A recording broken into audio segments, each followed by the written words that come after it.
नमस्कार, स्वागत है आप सभी का गणेश एस्ट्रो हेल्प में। मैं हूं आपके साथ डॉक्टर दिलीप और बहुत बहुत स्वागत करता हूं आपका ज्योतिष के इस प्रोग्राम में।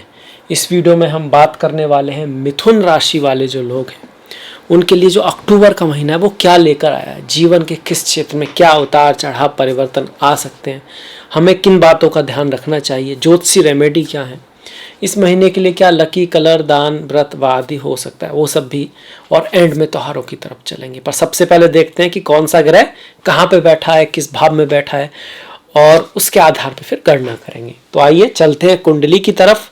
तो आप देख सकते हैं कि आपके प्रथम भाव में कोई भी ग्रह नहीं है। ये प्रथम भाव है।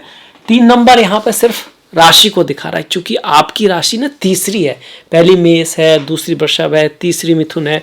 तो जो नंबर है यहाँ पर ये राशि को दिखाते हैं। द्वितीय भाव है, इसमें चौथी राशि है, कोई ग्रह नहीं है। तृतीय भाव है, 5वीं राशि है यहाँ पर। छठा ये जो राशि है ना, छठी राशि है, चौथा भाव है यहाँ पर। यहाँ आप देख सकते हैं बुध बैठे हुए हैं, बुध ग्रह है ये। और बुध जब अपनी ही राशि में, कन्या राशि और मिथुन राशि बुध की होती है, 3 नंबर और 6 नंबर की राशि, इनके स्वामी बुध हैं, तो अपनी ही राशि में बैठे हैं बुध। और भद्र नाम का यहाँ पर महापुरुष योग बना रहे हैं, अम्बुधि नाम का राजयोग बना रहे हैं। इसके साथ साथ सूर्य और शुक्र को भी हम यहीं पर देखते हैं, चौथे भाव में, कन्या राशि में। सूर्य यहाँ पर 17 तारीख तक है। 17 के बाद सूर्य जो है तुला राशि में चले जाएंगे, जहाँ पर वो नीच के होते हैं। और शुक्र जो है यहाँ पर 18 तारीख तक है। शुक्र जो है आपके 18 तारीख को फिर तुला में चले जाएंगे, जो इनकी खुद की राशि है।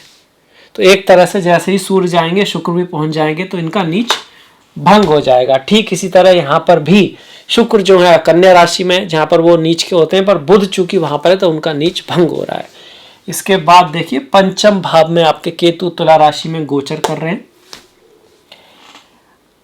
छठे भाव में 8वीं राशि वृश्चिक में महीने की शुरुआत में चंद्रमा दिखाई देते हैं। क्योंकि चंद्रमा की गति बहुत तेज है, वो चेंज करते रहेंगे, हर 2.5 दिन में वो एक राशि चेंज कर देते हैं। सप्तम भाव खाली है। अष्टम भाव में मकर राशि में वक्री शनि गोचर कर रहे हैं। इसको हम ढैया भी बोलते हैं अगर शनि अष्टम में हो। वक्री होने से कहीं ना कहीं आपकी थोड़ी सी हेल्प यहाँ शनि महाराज कर रहे हैं, क्योंकि वो एक घर पीछे का रिजल्ट हल्का सा देने लगते हैं, पर फिर भी ये ढैया तो है। इसके साथ साथ नवम और दसम की बात करें तो नवम भाव खाली, 9th हाउस जो है वो खाली है। 10th हाउस में गुरु वक्री होकर अपनी ही राशि मीन में बैठे हैं और हंस नाम का महापुरुष योग बना रहे हैं, शौर्य नाम का राजयोग बना रहे हैं। और एकादश भाव में राहु बैठे हैं, जो धन धान्य देने वाले माने जाते हैं। अच्छा गोचर है। और मंगल की बात करें तो 15 तारीख तक 12वें भाव में, और उसके बाद लग्न में आ जाएंगे। 12वें भाव में वो वृषभ राशि में, और लग्न में वो आपके मिथुन राशि में रहेंगे। अब आ जाते हैं रिजल्ट के ऊपर। देखिए रिजल्ट तो यहाँ पर मिक्स ही है, मतलब कुछ ग्रह बहुत अच्छी पोजीशन में भी हैं और कुछ ग्रह खराब भी हैं। तो क्या आएगा रिजल्ट, ओवरऑल क्या आएगा, तो डिपेंड करेगा आपकी दशा महादशा पर। अगर जो ग्रह गोचर में अच्छा चल रहा है उसकी आपकी दशा महादशा चल रही है, तो थोड़े से रिजल्ट पॉजिटिव मिलेंगे। ओवरऑल कैसा आएगा, तो जैसे आपको करियर देखना है, जॉब देखना है, तो दसम भाव जो है, और दसम भाव का मालिक करियर के लिए रेस्पॉन्सिबल होता है। इसके साथ साथ सूर्यदेव, ये मैं आपको क्यों बता रहा हूँ कि आप सिर्फ सुने नहीं, आप कुछ ज्योतिष को थोड़ा थोड़ा समझना भी शुरू कर दें, और शायद आपको भी इंटरेस्टिंग लगेगा। तो गुरु हैं दसम के मालिक। ये जो 12 नंबर है ना, मीन राशि है, इसके मालिक गुरु होते हैं। 9 नंबर जो है इसका भी, ये धनु राशि, इसके भी मालिक गुरु होते हैं। तो गुरु अपनी ही राशि में बैठे हैं, तो आप ये कहेंगे कि दसम का मालिक दसम में ही बैठा है और सप्तम का मालिक दसम में बैठा है। तो यहाँ से हम कार्य और करियर के बारे में गणना करेंगे। चूंकि कोई भी ग्रह अपनी ही राशि में बैठ के शुभ होता है, अच्छा माना जाता है, तो ये कह सकते हैं कि आपके कार्य के क्षेत्र में पद प्रतिष्ठा, प्रमोशन, इसके साथ साथ समाज में जो आपकी स्थिति है, जिसको हम बोलते हैं कहीं ना कहीं फेम, नेम, ये दसम भाव उसका भी है, सरकार का भी होता है, तो उसके लिए अच्छा योग है। भाई उस ग्रह अपनी ही राशि में बैठा है, इससे बेहतर क्या हो सकता है। उसके ऊपर शनि की दृष्टि पड़ रही है, तो गोचर के मामले में अगर कहीं गुरु बैठे हैं, उन पर शनि की दृष्टि पड़ती है, तो उसको बढ़ाती है। मतलब आपका कार्य बढ़ने वाला, रेस्पॉन्सिबिलिटी बढ़ने वाली है, हार्ड वर्क बढ़ने वाला है। हो सकता है कोई ऐसी अपॉर्चुनिटी आए जिसमें आपको लगे भाई ये तो टफ है मामला और इसको शायद करने में दिक्कत आए, पर आपको पीछे नहीं हटना है, आपको मेहनत करनी है, एफर्ट करना है, और जो मेहनत करता है उसी को रिजल्ट मिलता भी है। तो आप ये कह सकते हैं एक तरह से तो अच्छा है, दूसरी तरह से वक्री हो रहे हैं गुरु, सप्तम भी वक्री हो रहा है, तो 10 क्या होगा, कार्य के क्षेत्र में जो अपॉर्चुनिटी आएंगी वो पुरानी हो सकती हैं। बिजनेस के मामले में पुराने क्लाइंट्स आपके पास आ सकते हैं, और रिश्तों के मामले में क्योंकि सप्तम भाव रिश्तों का है, कोई पुराना फ्रेंड्स, गर्लफ्रेंड, बॉयफ्रेंड, उनसे आपकी फिर से मुलाकात हो सकती है। वक्री का मतलब होता है जो सीधा ना हो, जो टेढ़ा मेढ़ा हो। तो बिजनेस के मामले में या धन के मामले में आप कह सकते हो, क्योंकि धन बिजनेस से जुड़ा हुआ है, कहीं ना कहीं ठहराव तो आएगा। क्यों? क्योंकि गुरु वक्री चल रहे हैं। पर ओवरऑल हम इसको अच्छा ही कहेंगे, 100 में से 60 पॉइंट हम इसको दे सकते हैं। बाकी दसम भाव में अगर गुरु होते हैं तो उनका गोचर कोई बहुत ज़्यादा अच्छा नहीं माना गया। आप सुन रहे होंगे भाई दसम में गुरु है तो हंस नाम का महापुरुष योग बना हुआ, बिल्कुल बना हुआ है, इसमें नो डाउट। पर जब गोचर की बात करेंगे वो थोड़ा सा अलग हो जाएगा। गोचर में अगर आप पढ़ोगे गुरु अगर दसम में है तो क्या करते हैं, तो आप किसी भी शास्त्र को पढ़ सकते हैं, जातक पारिजात है, पराशराहोरा शास्त्र है, फल दीपिका है, तो आपको लगभग एक सा ही रिजल्ट मिलेगा कि धन के मामले में थोड़ा एफर्ट ज़्यादा करना पड़ेगा, स्थान संबंधी परेशानी आ सकती है, पुत्र आदि से, मतलब पुत्र आदि का मतलब होगा जो आप क्रिएट कर रहे हैं, आपने क्रिएट, पुत्र है, पुत्री है, आपका कोई बिजनेस है, वहाँ पर थोड़ा कठिनाइयाँ तो रहेंगी। हाँ, सिचुएशन आगे ठीक रहेगी, फिर भी इतनी नहीं बिगड़ेगी। क्यों? क्योंकि गुरु अपनी राशि में, और ये एक अपवाद है, और हंस नाम का महापुरुष योग बना रहे हैं, सौर्य नाम का राजयोग बना रहे हैं। ये गुरु हो गया। गुरु की जो दृष्टि है आपके धन भाव पर आ रही है, चौथे भाव पर आ रही है, तो स्थान परिवर्तन का चांसेस है, और छठे भाव पर है, शत्रु बढ़ेंगे आपके, कंपटीशन आपका बढ़ेगा, पर आप कुछ पैसा बचा पाएंगे धन के सोर्सों में। गुरु यहाँ पर आपकी हेल्प करने वाले हैं। वैसे गुरु की रेमेडी क्या होती है? बाई चांस गुरु की आपकी दशा चल रही है तो गुरु ज्ञान है। ज्ञान बहुत बड़ी चीज है। भगवान कृष्ण कहते हैं अगर तू दुनिया का सबसे बड़ा पापी भी है तो ये जो ज्ञान रूपी नौका है ना, अगर तेरे को ज्ञान हो गया तो तू इससे वैतरणी पार कर जाएगा, तू मोक्ष को प्राप्त हो जाएगा, तू कर्म बंधन से मुक्त हो जाएगा। तो वो ज्ञान मतलब किताबी ज्ञान नहीं रहा। उनका कहने का मतलब वो जो ज्ञान है उसको अगर तूने समाहित कर लिया, तू उसको समझ गया, अब वो चीज तेरे अंदर रस गई, बस गई, तो तब कहा गया है। ये नहीं कि किताब रट लिया, वो ज्ञान जो आपके अंदर रोम रोम में चला जाए तो उससे क्या होगा, तो ईश्वर में ही मिल जाएगा, समझ जाएगा, उस चीज को फील कर जाएगा। तो उसके बाद ईश्वर को आपको कोई दंड देने का कुछ ऐसा कह सकते हैं इंटरेस्ट नहीं है। अगर एक व्यक्ति एक लेवल पर पहुंच जाता है तो फिर उसके जो पाप पुण्य दोनों पीछे रह जाते हैं और वो ईश्वर में मिल जाता है। कहने का मतलब यही है। तो ज्ञानी व्यक्तियों की सेवा करें, यहाँ से ये निकल के आता है, संतों की सेवा करें, ज्ञान के प्रति रेस्पेक्ट रखें, विजडम के प्रति रेस्पेक्ट बनें, जिससे भी कुछ भी आपको सीखने को मिलता है उसके लिए आप कृतज्ञ रहें। लाइफ में उस व्यक्ति के अंदर कुछ कमी हो सकती है, पर अगर आप उससे कुछ सीख रहे हैं और सीखते रहें, हर किसी से कुछ सीखते रहें और लाइफ में आगे बढ़ते रहें, आपके गुरु अच्छे हो जाएंगे। इसके अलावा गुरुवार के दिन मंदिर जाइए, आप बिल्कुल अपने से बड़ों के रेस्पेक्ट कीजिए, और पीली चीज़ों का दान कर सकते हैं। हल्दी है, केसर है, पीले पुष्प है, नारायण को उनको चढ़ा सकते हैं। ओम ग्राम ग्रीम ग्रोम सा गुरुवे नमः, इस मंत्र का जाप कर सकते हैं। इसके बाद राहु, देखिए गुरु का गोचर बहुत फेवरेबल नहीं था, पर राहु का गोचर आपका फेवरेबल है। ऐसे में कुंडली में राहु की स्थिति अच्छी हुई, मतलब राहु केंद्र त्रिकोण में, केंद्र त्रिकोण के स्वामी के साथ हुए तो राहु अच्छे हो जाएंगे। राहु का जो जिस राशि में बैठे हैं आपके में, उसका स्वामी अगर उच्च का हुआ, स्ट्रांग हुआ, तब भी राहु आपके अच्छे हो जाएंगे। 3, 6, 10, 11 में राहु नॉर्मली अच्छे होते हैं। तो 11वें भाव में राहु को कहा गया है कि भाग्य की वृद्धि करते हैं, मतलब लक फॉलो करता है आपको। भाग्य की वृद्धि ऐसे जैसे आप, एक व्यक्ति ने कोई चीज बनाई, आपने भी बनाई और एक व्यक्ति ने भी बनाई, चीजें सभी की ठीक हैं, पर किसी को किसी कारण से आपकी चीज पहले उठा ली गई, आपकी चीज थोड़ा सा सही समय पे आप वहां पर थे और आपका जो भी आपने क्रिएट किया उसको नाम मिल गया कहीं ना कहीं, हालांकि दूसरे ने भी प्रयास किया था। तो लकी जो है आपको यहाँ राहु बनाएंगे, नाम फेम आपको दिलाएंगे, और धन के मामले में भी अच्छे हैं, आपकी पद प्रतिष्ठा को बढ़ाएंगे। राहु यहाँ पर आपके लिए शुभ है। इसके साथ साथ यात्राएं करा सकते हैं, खर्चा इस महीने राहु भी बढ़ाने वाले हैं। माँ दुर्गा की पूजा करें आप, अगर आपकी राहु की दशा है, माँ दुर्गा की पूजा करें, माँ सरस्वती के मंत्रों का जाप करें, ओम एम महासरस्वती नमः, डिपेंडिंग अपॉन किसकी दशा है। गुरु के लिए ये था, राहु के लिए ये है, तो चीज़ें आपकी बेटर रहेंगी। खासकर इस महीने आप काली नीली चीज़ों का दान कर सकते हैं बुधवार के दिन। इसके बाद देखिए मंगल का गोचर भी बहुत ज़्यादा पॉजिटिव नहीं है। गुरु का ठीक ठीक कह सकते थे। राहु का अच्छा है। मंगल का 12वें भाव में देखिए, एक तो यही है कि आपके पति पत्नी प्रेमी प्रेमिका से किसी कारण से दूरी बन सकती है। अब ये दूरी कभी कभी काम के कारण हो सकती है, आपको कहीं जाना पड़ सकता है, या फिर आपस में थोड़ी खटपट रह सकती है, और एक्स्ट्रा खर्च भी रहेगा, पैसा खर्च हो सकता है, क्योंकि जो मंगल है आपकी कुंडली में 11वें भाव के स्वामी 12 में, लाभ जो आएगा वो कहीं व्यय हो जाएगा, खर्च हो जाएगा। कई बार ये भाव जर्नी का होता है, तो व्यय किस पे हो जाएगा, जर्नी पे, मतलब कोई ट्रैवल करोगे तो टिकट वगैरह खरीदोगे, पैसा वैसा खर्च करोगे, हॉलीडे वगैरह पे आप जा सकते हो, तो उस तरह से देखा जाए तो अच्छा भी हो सकता है। काम के क्षेत्र में आपको बाहर जाने का, कुछ आप वेट कर रहे थे, वीजा वीजा लग जाए, कुछ इस तरह का बाहर जाने का, तो भी चांसेस बन रहा है। मंगल उस चीज में आपके हेल्पफुल रहेंगे। कब तक रहेंगे, 15 तारीख तक, क्योंकि 15 तारीख तक राहु जो है वो आपके मंगल जो है 12वें भाव में। क्या लिखा है शास्त्रों में, थोड़ा ना कोड वर्ड्स में लिखते हैं, अगर आप उसको लिटरली लेंगे तो आप डर सकते हैं, आपको लगेगा यार ऐसा कैसे ये हो जाएगा, ऐसा होता नहीं, इसलिए लिखा है कि ताकि हर कोई उसको ना समझ सके। हमारे जो संत महात्मा थे वो बहुत, आप कह सकते बुद्धिमान थे, आप सिर्फ उसको किताबें पढ़ के ज्योतिष नहीं समझ सकते, इसीलिए वो लिखा इसलिए गया कि किसी के हाथ में पड़ भी जाए तो उसको ना पूरी तरह समझ ना पाए। जो उस चीज को जब पहचानने लगे, जानने लगे, तभी वो उसका अर्थ निकाल सकता है। इसमें लिखा धन हानि, शारीरिक व मानसिक ताप, गर्मी की अधिकता हो सकती है। अब इसका रिजल्ट क्या आएगा, धन हानि, मतलब आप किसी चीज पे खर्चा करोगे।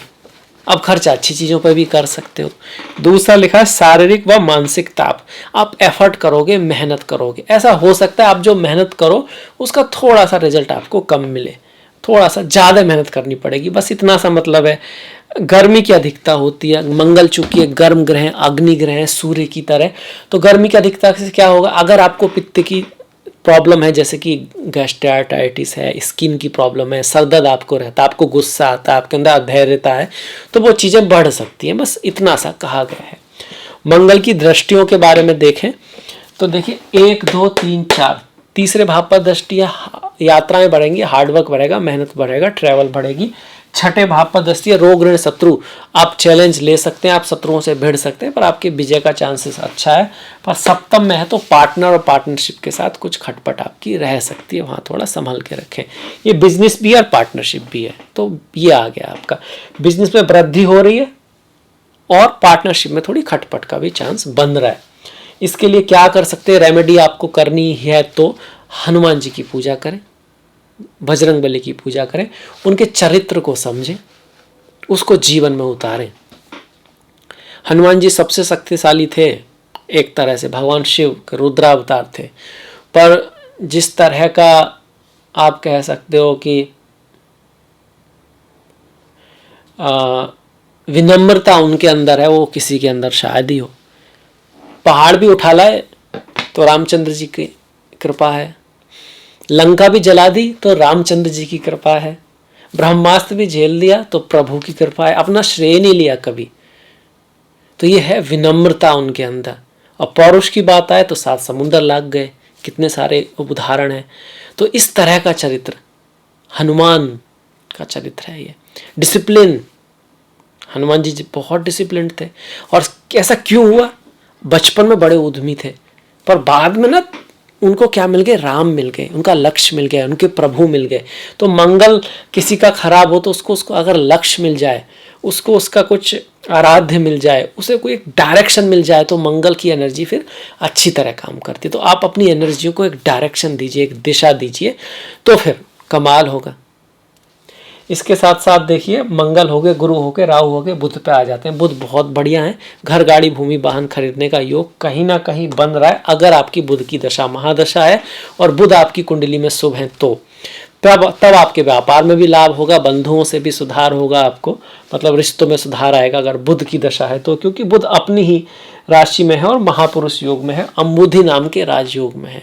अंबुधि नाम के राजयोग के लिए ये कहा गया है कि भाई उनके ना बहुत बड़े बड़े घर होते हैं, बहुत सारी गाड़ियाँ होती हैं, नौकर चाकर होते हैं, पुराने ज़माने के हिसाब से बहुत सारी गाय होती हैं, बहुत सारा गेहूँ और ये सब होता है, क्योंकि पुराने समय में यही दौलत थी। तो एक तरह से धन के लिए अच्छा योग है बुध का।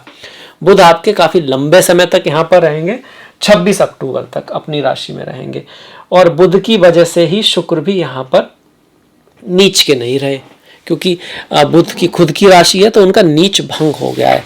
और शुक्र का जो गोचर है वो भी अच्छा माना गया चौथे भाव में। बुध का धन लाभ कराता है, गोचर में और योगों में अंतर होता है। एक होता है कि जो हमने निकाला जाए कि कौन सा योग बन रहा है, जिसको आप यूट्यूब पे सुनते हैं कई लोग कि सश नाम का महापुरुष योग बन रहा है, हंस नाम का महापुरुष योग बन रहा है। वो वास्तव में बन रहा है, पर वो गोचर में बने तो उसके ज़्यादा रिजल्ट गोचर वाला ज़्यादा देखना चाहिए। पर अगर उस समय जो बच्चे पैदा होंगे उनके में तो जन्मपत्री में आएगा हंस नाम का और क्या नाम है भद्र नाम का, तो फिर उनके लिए बहुत ये चीज़ अलाउ होगी। और नॉर्मली हमको गोचर का रिजल्ट देखना चाहिए कि भाई किस राशि में है और किस भाव में है। जैसे शुक्र अगर चौथे भाव में है तो सुख वृद्धि व मित्रों में वृद्धि करते हैं, भले ही नीच के हो, यहाँ पर उनका नीच भंग भी हो रहा, सुख में वृद्धि होगी, मित्रों में वृद्धि होगी। बुध भी अच्छा कर रहे हैं आपका।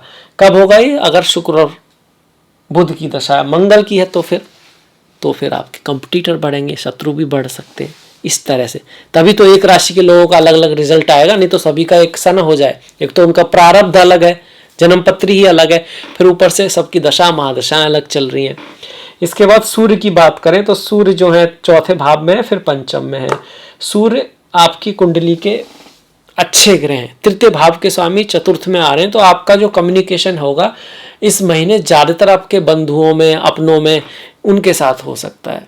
आप अपने घर वापस जाने की कोशिश कर सकते हैं अगर आप बाहर हैं तो, मतलब आपको अपने घर की याद आ सकती है। जरूरी नहीं कि हर व्यक्ति जाए ही, क्योंकि अगर वो किसी कोर्स में है, किसी ऐसी जगह नहीं जा सकता, पर उसके मन में ये प्लान तो जरूर आएगा। चतुर्थ में सूर्य को कह सकते हैं कि भाई थोड़ा ध्यान रखना चाहिए, विघ्न वगैरह पड़ते हैं और हार्डवर्क मेहनत थोड़ा ज़्यादा रहता है चौथे में।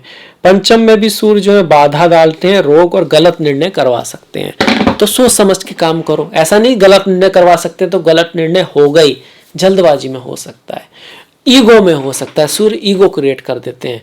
अब ईगो होता है तो फिर वो कहते हैं ना अब तो इज्जत की बात है, फिर सही गलत की बात ही नहीं है।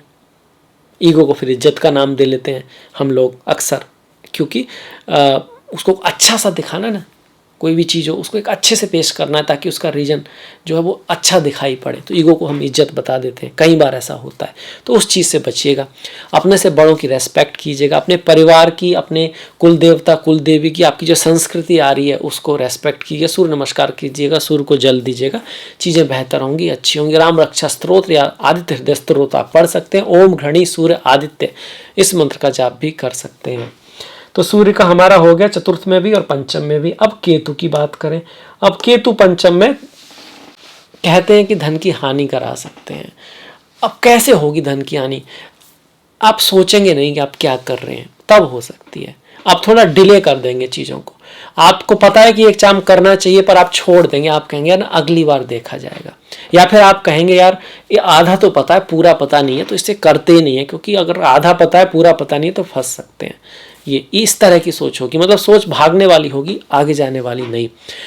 हमको वो काम करना चाहिए जिसमें सफलता की चांसेस ज़्यादा हैं।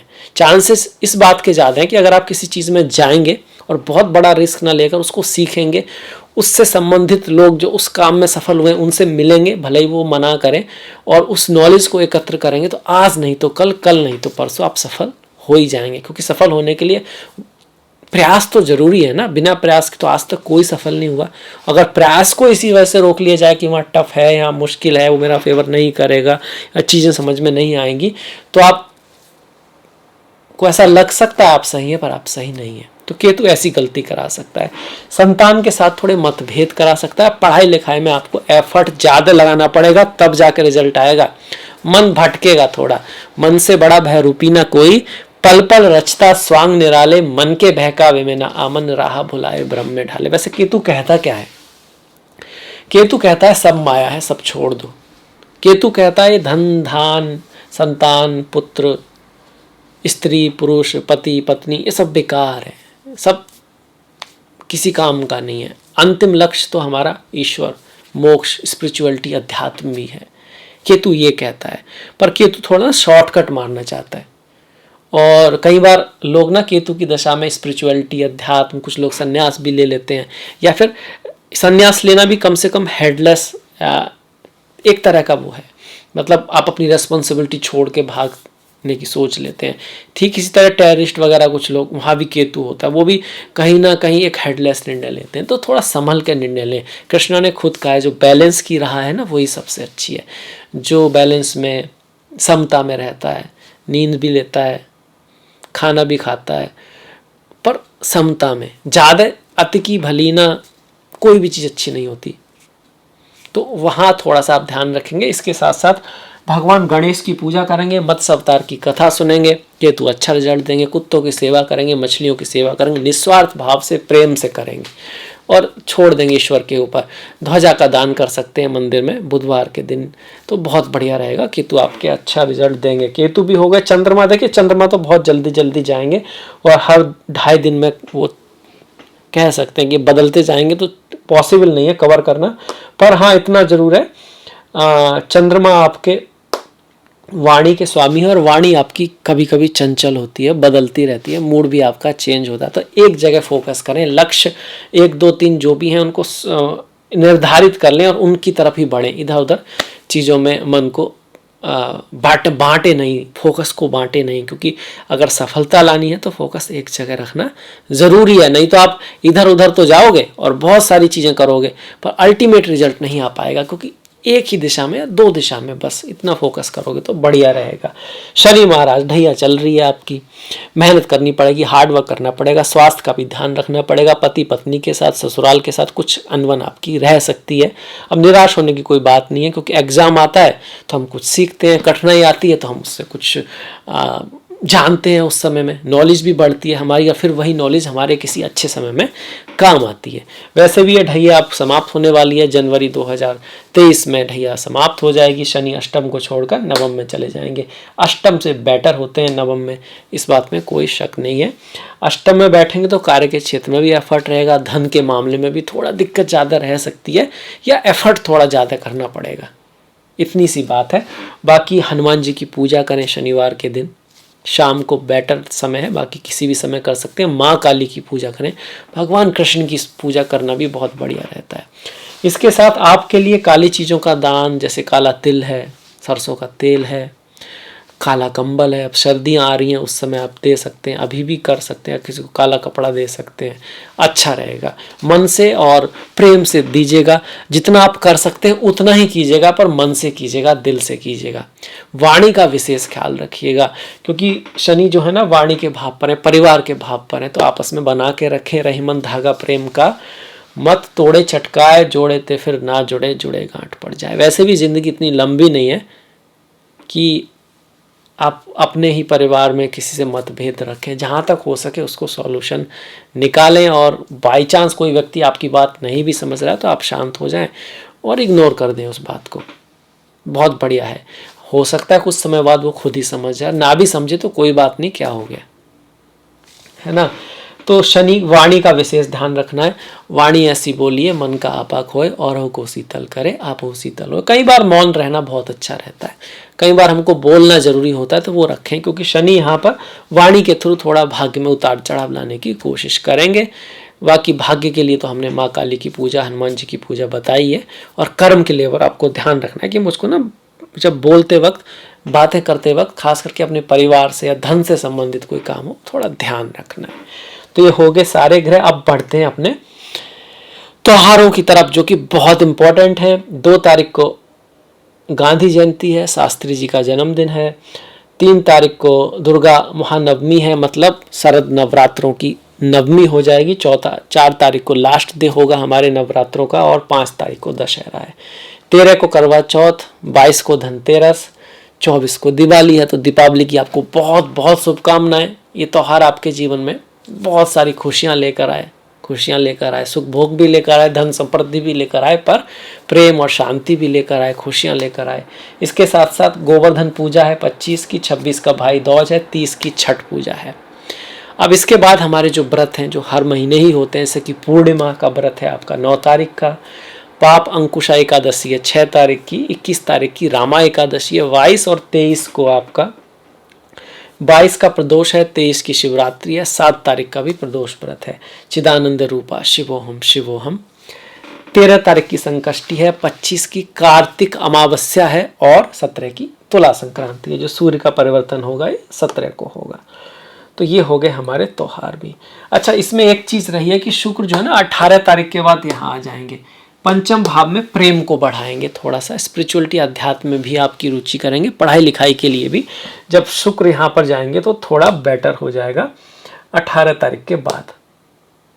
18 तारीख के बाद प्रेम के लिए बेटर हो जाएगा आपका। शादी विवाह के मामले में अगर हम देखें तो ठीक ही है, अच्छा ही है। जैसे हमने कहा था कि सप्तमेश जो है अपने से केंद्र में जा रहा है। प्रेम के लिए आपस में जो वो होता है एक तरह का आकर्षण है या जो भी है, वो 18 से बाद के बाद बेटर है। उससे पहले थोड़ा सा ध्यान रखना है, गुस्से का ध्यान रखना है यहाँ पर, क्योंकि मंगल आएंगे लग्न में तो गुस्सा क्रोध बढ़ा सकते हैं। तो इसी के साथ हम इस वीडियो को यहीं समाप्त करते हैं। अगर आपको पसंद आया, अच्छा लगा तो प्लीज़ लाइक कीजिएगा, सब्सक्राइब कीजिएगा जितना आप कर सकते हैं, और घंटी वाला बटन दबाना मत भूलिएगा। आपका जो सहयोग है वो बहुत महत्वपूर्ण है, इसको इसी तरह से बना के रखिएगा। आपसे मुलाकात होगी नेक्स्ट वीडियो में। तब तक के लिए अपना ख्याल रखें, अपनों का ख्याल रखें, सभी का ख्याल रखें। नमस्कार।